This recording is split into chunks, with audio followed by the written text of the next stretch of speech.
సువార్త ఎడల మంచి విశ్వాస్యతను కలిగి ఉందని కాదు, కానీ ఆయా పేర్లను బట్టి పెట్టుకోకూడదని నా ఉద్దేశం కాదు.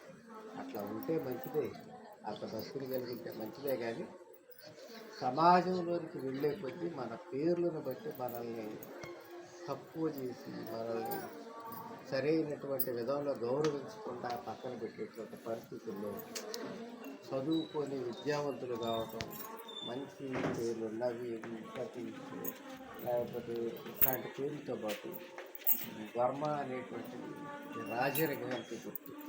వర్మ అనేటువంటి పేరు రాజులకు సంబంధించింది.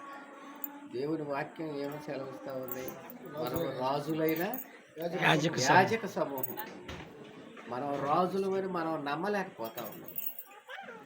దేవుడు మనల్ని రాజులుగాను యాజకులుగాను ప్రతిష్ఠించాడు ఆయన మహాకృపను బట్టి.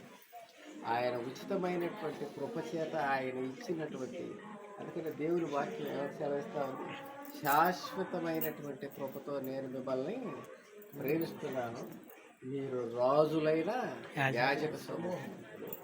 జవాన్ వర్మ అనేటువంటి కింగ్ సొలొమోను రాజు ఎంతటి మహాజ్ఞానం అయినప్పుడు అంతటి మహాజ్ఞానం జవాన్ వర్మ జీవించి ఆశీర్వదించాలని కోరుకుంటూ సందర్భంగా దేవుడు ప్రతి మనిషిని ఈ లోకంలో ఒక ప్రత్యేకమైనటువంటి ఉద్దేశంతో జన్మించే విధంగా చేస్తాడు.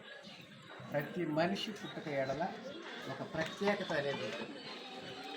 మీకు తెలుసు కదా, ఈరోజు మీరందరూ మనం బయటకు వెళ్తే ప్రతి మనిషికి ఒక సపరేట్ ఆధార్ కార్డు ఉంటుంది. ప్రతి